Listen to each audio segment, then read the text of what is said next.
So, doctor గారు కొంతమందికి ఇప్పుడు పుట్టినప్పటి నుంచే ఒకటే కిడ్నీ పనిచేస్తుంటుంది బేసిక్‌గా. అంటే చిన్న పిల్లల్లో. సో, అలాంటి వాళ్ళు తీసుకోవాల్సిన జాగ్రత్తలేంటి? సో, అలాంటి వాళ్ళ లైఫ్ లాంగ్ టైమ్ ఎంత అంటే ఎన్ని ఇయర్స్ రిస్క్ లేకుండా ఉంటుంది వాళ్ళ లైఫ్? ఇక్కడ ఆహ్, ఒకే కిడ్నీతో ఉండడము అనే థింగ్‌ది హ్మ్. ఆహ్, ఒక 500-1000 లైవ్ బర్త్స్‌లో హ్మ్. ఆహ్, ఒక కిడ్నీతో పుట్టేవాళ్ళు ఒకళ్ళన్నా ఉంటారు. ఓకే. ఓకే. ఎవ్రీ 500-1000 జననాలలో హ్మ్. ఒక్కటే కిడ్నీతో పుట్టే పిల్లలుంటారనమాట. హ్మ్. సో, అలాంటి వాళ్ళకి ఎలాంటి ఇబ్బంది ఉండదు. హ్మ్. మనిషికి దేవుడు 2 కిడ్నీలు ఇచ్చినా కానీ, ఒక kidney is sufficient to maintain hour okay. Life. Okay. And 2 కిడ్నీలు ఉన్న వాళ్ళతో పోలిస్తే ఒక కిడ్నీ ఉన్న వాళ్ళకి హ్మ్. మేజర్ వాళ్ళ లైఫ్ స్పాన్‌లో గాని, వాళ్ళ లైఫ్ స్టైల్‌లో గాని ఎలాంటి ఇబ్బందులుండవు. ఓకే. ఓకే.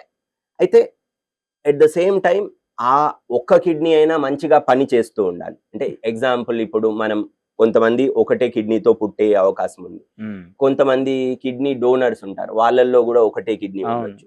తర్వాత కిడ్నీ ట్రాన్స్‌ప్లాంటేషన్ తర్వాత ఒకటే కిడ్నీ మీద మనిషి సర్వైవ్ అవుతూ ఉంటారు. హ్మ్. సో, ఇలాంటి వాళ్ళల్లో జనరల్‌గా ఏం జరుగుతుంది అంటే, ఏదైతే ఒక్క కిడ్నీ ఉందో, హ్మ్. ఆ కిడ్నీ 2 కిడ్నీలు చేసే పని ఫంక్షన్ ఎంత ఉంటుందో, హ్మ్. దాంట్లో ఈ ఉన్న కిడ్నీ ఫంక్షన్ పెరిగి ఆల్‌మోస్ట్ 75% వరకు ఎక్కువ. ఫంక్షన్ ఇంప్రూవ్ అవుతుంది. ఓకే. సో, నార్మల్‌గా దీన్ని కాంపెన్సేటరీ హైపర్ట్రోఫీ అంటారు. హ్మ్. సో, ఒక కిడ్నీ లేనప్పుడు అదర్ కిడ్నీ ఎక్కువగా పనిచేసి మన బాడీలో ఉన్న మలినాలని అన్నిటిని పర్ఫెక్ట్‌గా నార్మల్‌గా తీసేస్తుంది. రిమూవ్ చేస్తుంది. ఓకే. అండ్ దేవుడు మనకి ఒక కిడ్నీ అవసరం ఉన్నా కానీ 2 కిడ్నీలు ఇచ్చారు. హ్మ్. ఓకే. సో, ఒక కిడ్నీతో ఉన్న వాళ్ళకి ఎలాంటి ఇబ్బందులుండవు. హ్మ్. కానీ అలాగని వీళ్ళు ఏం ప్రాబ్లమ్ ఉండదు.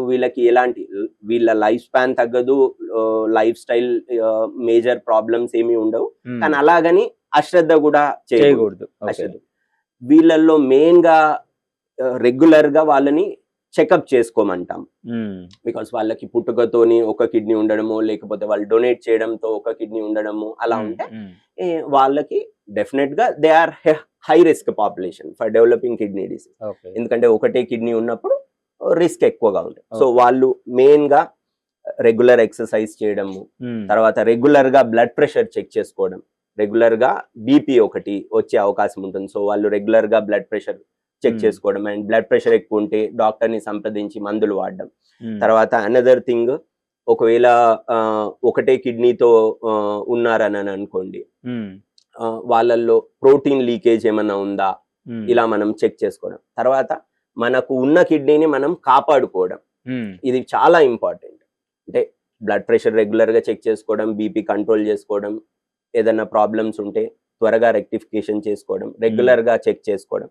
దీంతో పాటు నొప్పి గోళీలు, over the counter pain killers medication వాడకూడదు గానీ, ఎక్కువగా. పెయిన్ కిల్లర్స్ గానీ, ఓకే. కిడ్నీకి హార్మ్ చేసే మెడిసిన్స్ అవాయిడ్ చేయడం. హ్మ్. ఓకే. ఇలా తర్వాత స్మోకింగ్, ఆల్కహాల్ హ్మ్. ఇవి చేయకపోవడం. ఓకే. స్మోకింగ్ స్టాప్ చేయడము, ఆల్కహాల్ తీసుకోకుండా ఉండడం. హ్మ్. ఓకే.